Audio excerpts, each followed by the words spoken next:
Hey guys, welcome to another painting walkthrough.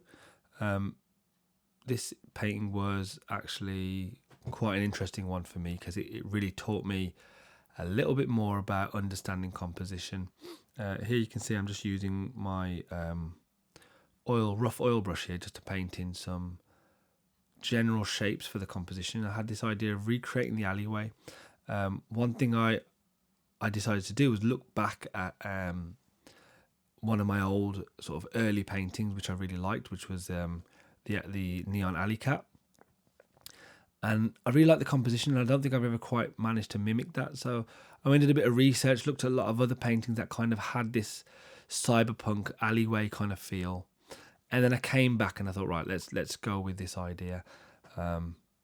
And you can see I'm painting in the reflections. I'm keeping the color palette very limited here. I didn't actually use one of my color palettes on this one of my defaults. I just went with blue, pink, and purple, and kept it really, really simple as much as possible. And as I've just painted with a flat brush to get these buildings on the side and have this sort of main street out in the distance, already a sense of depth was coming through to me. That sort of blue in the background with a reflection in the foreground.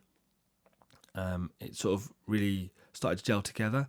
So I used my white pencil to just go over the top and just sketch in what I thought this could potentially look like. Had the idea for putting a car in. As you know now from the last painting, I do much more enjoy painting cars now. It used to be something I was quite scared of, but I'm quite happy with doing that now. And then getting a character in the middle. So that's going to be Anya. Who I've actually decided to rename Anaya, by the way, for the graphic novel that I'm putting together.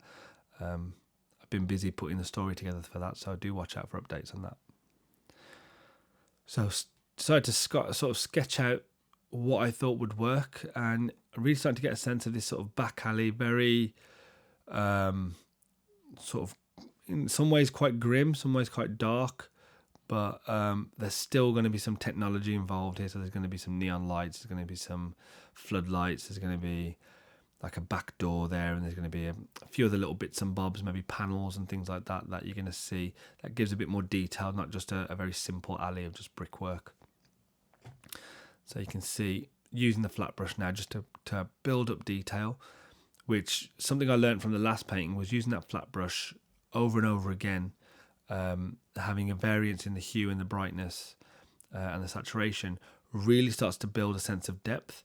And actually what starts to happen is when you keep painting over it and over and over it, little shapes start to form. So things like panels and detail and texture starts to form within that brush as you're painting it, which becomes really interesting. Just getting in the idea of the car, that the sketch is definitely completely out of perspective here, so that does improve over time.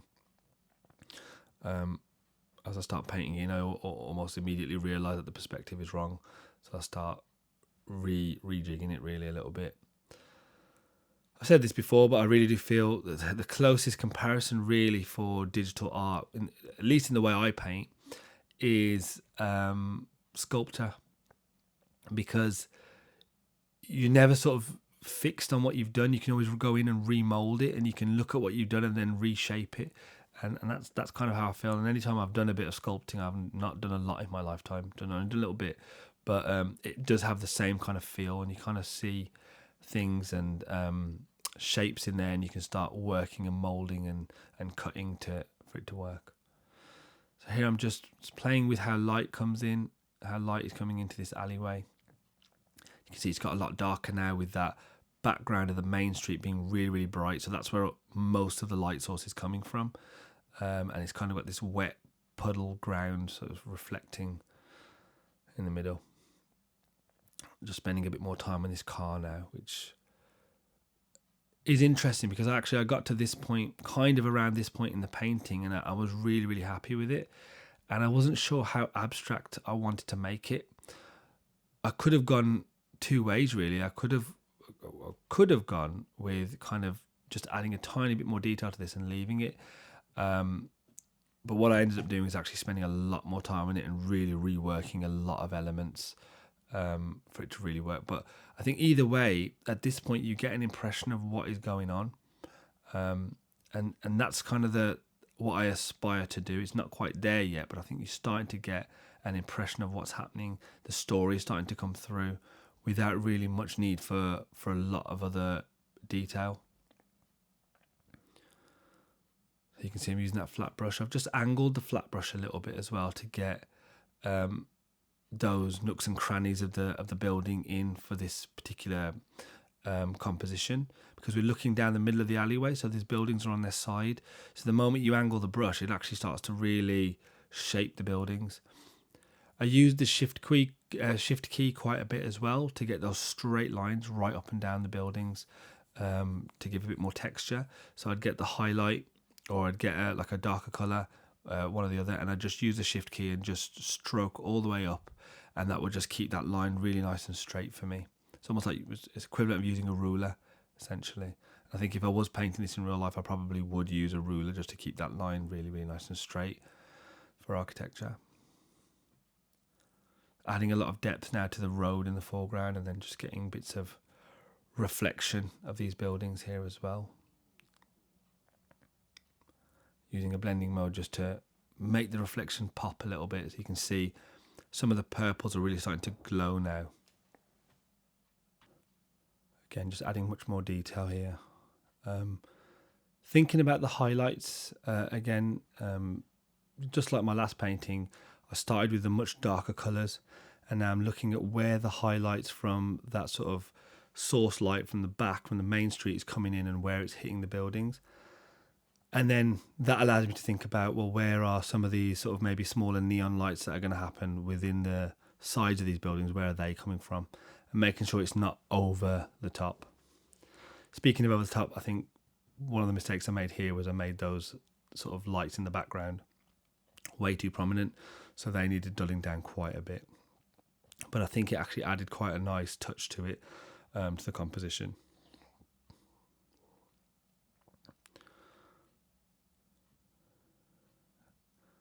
Here I got the idea to actually potentially have this car's lights on, and maybe someone sitting inside.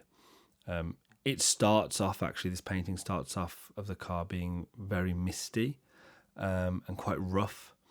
And you can sort of get a sense that someone's in that car and the lights are on, but the car's very, it's not very shiny, it's very, what's the word? Matte almost. The surface of the car is very matte. And that wasn't really what I was going for. It's something I didn't really like about the car, so it took me a while to sort of start to add in a bit of that shine that I think it needed.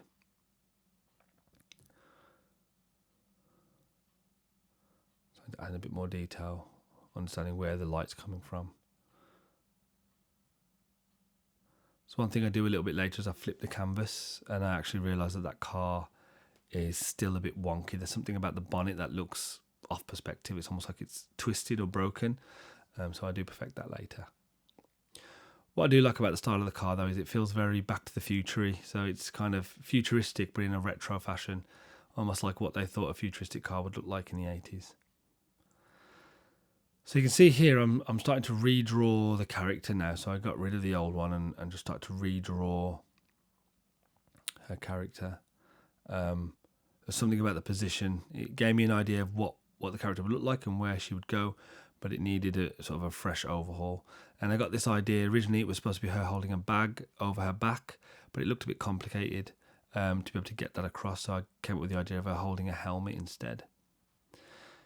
The trick here again, which I always find, is that those small details, how much detail do you put in? So I'm trying to give the impression of a face here looking down, but what I don't want to do is for it to look messy or look sort of out of place or look odd. And so it's about just putting the right amount of detail in, the right amount of shadow, right amount of highlight.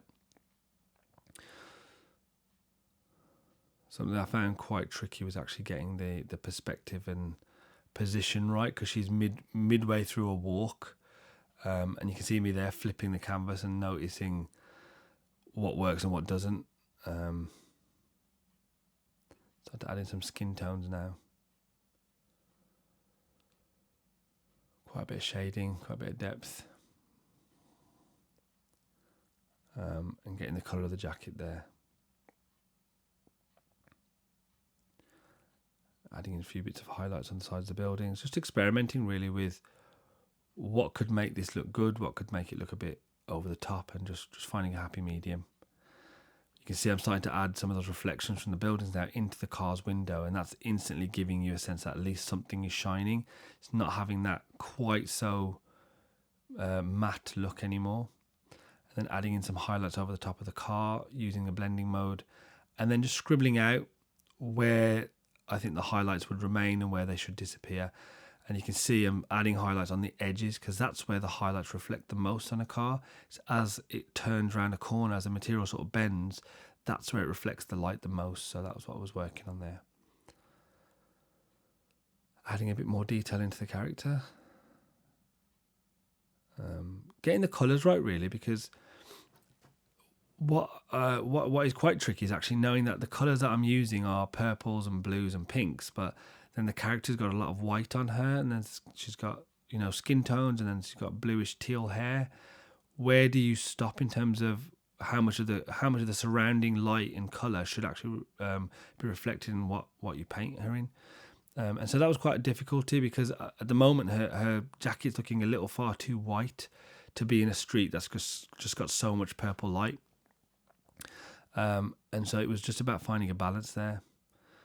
Another thing I'm doing here is just making sure that she's not too bright. So I add almost like a shaft of shadow down the middle of her so the light's hitting her from both sides. Adding in a few abstract characters in the background as they're walking past.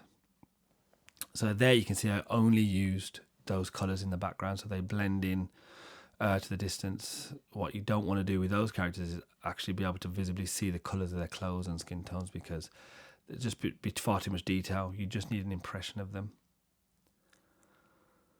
Starting to add a bit more highlight into the character here.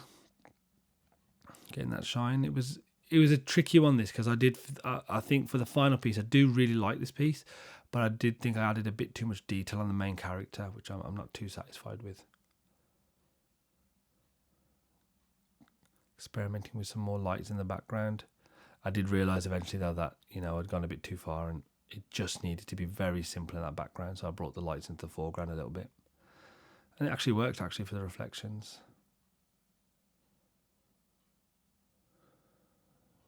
That idea of that door in the background coming back, that little side entrance. Maybe it's like it goes down into a basement somewhere. Bringing some floodlights in here, so that what I did like is actually bringing a tinge of orange into this painting. I think it just set the mood off right. So I've got these two floodlights in the corner, and then I've got the bright orange light from this car as well, from the headlights. And I think it actually worked to contrast a lot of the pink and blues. Sometimes you're surprised what colour combinations go together. Sometimes they work, sometimes they really don't work, but this is an occasion where I do think it worked quite well. Just getting the reflection of the car in there now. Every now and then when I do reflections, I always play with blending modes, because sometimes a blending mode can bring out something that you couldn't really paint with a reflection.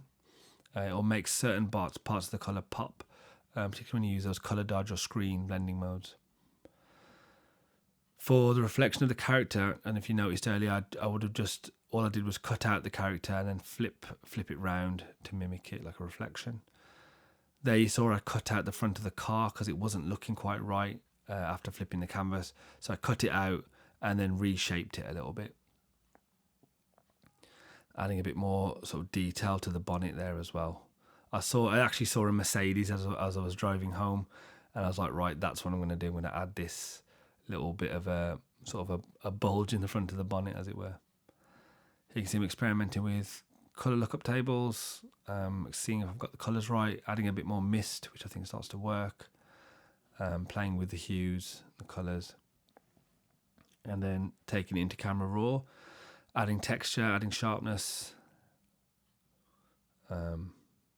playing a little bit with those hues, but not too much, and then having a look and experimenting with these filters, which I don't think I went with any filters in the end. I've got the feeling, which one did I choose? I did choose one. And just faded it. And here you can see me using a bit of a canvas texture, putting that over the top. And then I just multiply that a few times with the soft light filter. just to get that texture of a painting in, of a canvas, a real canvas in. Adding a few extra highlights, going in with the my sort of the soft air dodger, and just brightening some of those highlights. So one thing I noticed, her legs were a little bit out of proportion, so I've extended her legs there, cut her out, and then redid the reflection so it matched.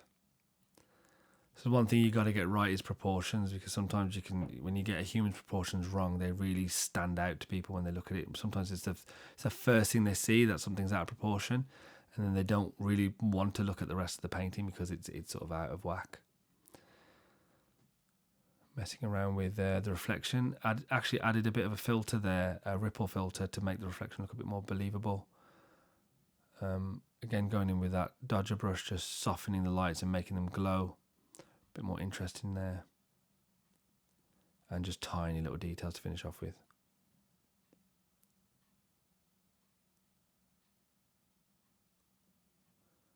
But it's almost certainly pretty much towards the end now that I'm actually really happy with this painting. It's probably one of the best that I've done.